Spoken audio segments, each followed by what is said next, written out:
nobody disobeys my orders. Are you worried about impeachment, Mr. President? Not even a little bit. That the president today answering questions because he cannot just walk away from a microphone. This for the first time since the Mueller report was released past Thursday. Now, the report, as you know, spelled out 10 instances, maybe even 11 of possible obstruction, and they're on your screen as we speak. But it also said people didn't follow the president's orders to obstruct, meaning he was saved by the fact that people didn't either take him seriously or said, forget what he had to say. It directly contradicts what you heard the president say today, that nobody disobeyed his orders. Now, former White House counsel Don McGahn, he is one of the people who told Mueller's team that he implicitly disregarded the president's orders. The report says Trump called McGahn at home and told him to have Mueller fired. McGahn refused, and now the House Judiciary Committee, they've issued a subpoena late today calling for McGahn to testify. And joining me now, former federal prosecutor Gene Rossi. Gene, I was almost reminded of A Few Good Men, where you got Cruz cross-examining Nicholson there, and he goes, because nobody would disregard your orders, right? Well, that scene and the president saying his word is gospel, I mean, I'm not sure he really grasped this, but the best thing that could have ever happened, if you believe McGahn, if you believe the Bob Woodward book and other accounts, is thank God people saved him from his worst impulses. If they followed through on it, do you imagine where we'd be right now? Oh my God. And technical correction here, Richard. Tom Cruise was doing a direct examination. He called Colonel Jessup as his own witness. Minor point. But here's what I want to say about the obstruction. And I want people to understand this. Everybody's saying there was no crime, therefore there couldn't be obstruction. I'm sorry, there were two crimes that Mueller proved. One, a conspiracy by the IRA, and two, a conspiracy by the GRU. And Mueller's mission was to find out if anyone in Trump world joined that conspiracy. So there were two underlying crimes. The second thing is this. Just because someone attempts to obstruct justice and they swing and strike out, the swing itself, to draw a baseball analogy, is the crime. A president can't attempt to obstruct justice and get exonerated just because he swings at the fastball and he strikes out. People have to understand that. And I'm going to get into that a little bit later in the hour. We're going to be joined by one of these congressmen that are sitting on this phone call as the Democrats figure out their next move.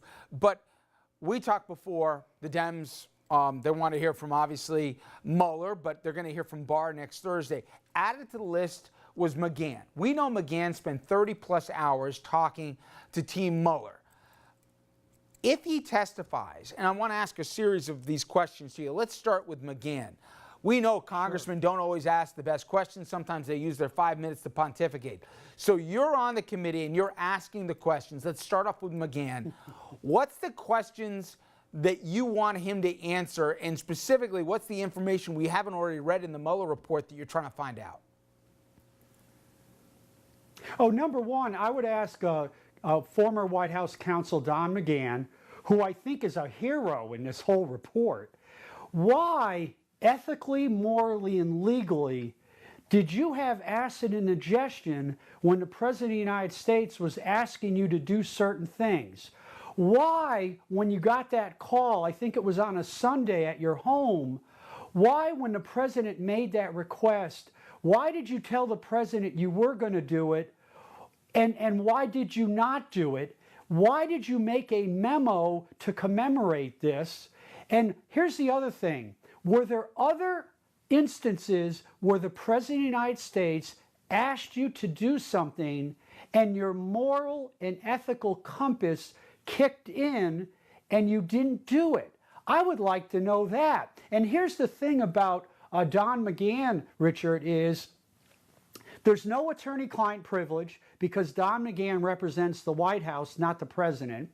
There's no executive privilege that kicks in because of this, the crime fraud exception.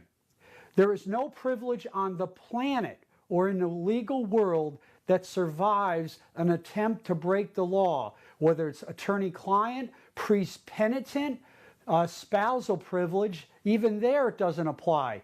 You can't invoke it. So I would like to know from McGahn, were there other instances not set forth in the Mueller report that you felt morally, ethically, if not legally, could have crossed the line? That'll be an interesting answer. All right, next off, I want to go to William Barr. We mentioned next Thursday he's going to face the music, or so we believe.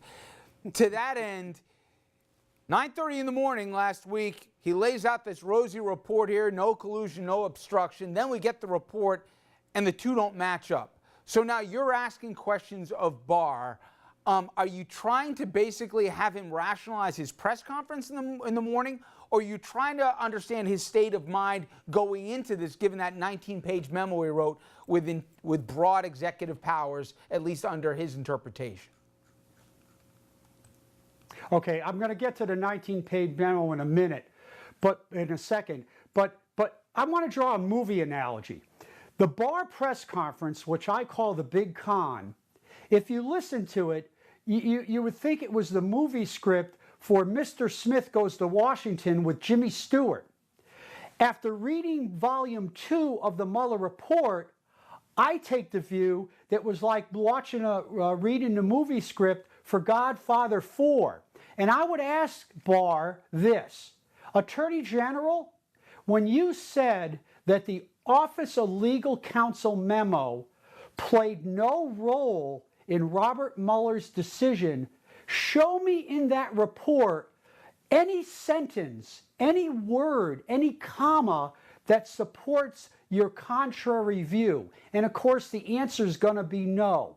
And the other thing I want from Attorney General Barr is this: where in that report, sir, does it say that you decide the obstruction issue and not Congress? And going to his 19-page memo, I would ask Attorney General Barr, given those 10, possibly 11 overt acts of obstruction, where in your 19-page memo does it support your view that those 10 or 11 overt acts, as a matter of law, are not obstruction? I would love to hear his answers. Okay, next up on the docket, I want to hear Mueller. Now, I know we don't even know if we're going to hear from him necessarily, but from the author of the report himself, where do you go? And what do you think realistically he may answer that he didn't already say in that 400-plus page document? Okay, number one, volume 1.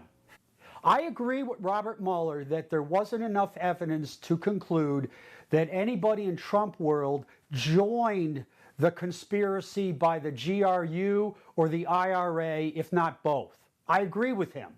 However, I would like to know from Robert Mueller, were there aiding and abetting, acts of aiding and abetting, encouragement, counsel, advising, that would support a charge of aiding and abetting short of the hard, very hard conspiracy charge? The second thing I want to know is, Robert Mueller, how come you could not conclude, sir, that the president did not obstruct justice?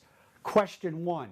Number 2, of all your prosecutors, and I trained about 4 of them in your office, were there prosecutors that were recommending that he did obstruct justice? And if the answer is yes, of the 10 or 11 overt acts, give us the ones that support obstruction. And the third thing I'd ask from Robert Mueller is this: did you want Congress to decide this jump ball because of the Office of Legal Counsel memo? Or did you want the Attorney General? That would be a great answer. Gene, they're yelling at me to wrap. I got 2 really quick ones for you. Rudy Giuliani used to say the president had nothing to do with Russia, but now he's singing a different tune. Take a listen to what he said this weekend. Any candidate in the whole world, in America, would take information negative From a foreign source? From a hostile foreign source? Who says it's even illegal? Who says it's even illegal? There's nothing wrong with taking information from Russians. There's nothing wrong with taking Depends information. on where it came from. It depends on where it came from. This ethically, legally, can you meet, and apparently on more than one occasion, with an enemy foreign power for them to give you dirt and report it to no one? Is that kosher? You know what, Richard? I really believe that Rudy Giuliani, at the end of the day, has, I'm not being facetious, I think he's lost his mind. No legal expert, prosecutor, defense attorney would ever say what he just did. It's, as a matter of law, no pun intended, he is wrong. All right. Last one, really quickly, because my producer Larry is going to kill me. Today, Team Trump sued Elijah Cummings, the congressman who's trying to get his financial records. Can he do it? I mean, I know he can try to do it. You can sue anybody here. Does he, at the end of the day, the congressman, does he get a hold of these records? And what is in those records, if you had to guess here, that Team Trump's so petrified of getting out? What's in the well, first off, the motion to quash the subpoena is going nowhere. Elijah Cummings and Congress have broad swath, if you will, to investigate. So that's going nowhere. Number two, based on my 30 years of experience, here's what the Deutsche Bank or the financial records are going to show. It's what Michael Cohen stated in his hearing, that you're going to see in loan applications an overstating of assets and an understating of liabilities. You're also going to see references to how much income he had, and you may see his tax returns as part of the application. That's why they're so nervous. All right. Gene Rossi, phenomenal job tonight. I know we'll talk again soon. Thank you as always. Okay. Up next here, Nancy Pelosi just wrapped up that conference call we told you about at the top of the show. She had the Democratic caucus on with her. They debated whether or not to impeach my next guest. He was on the call, Congressman Tom Malinowski from New Jersey. He'll join us straight ahead.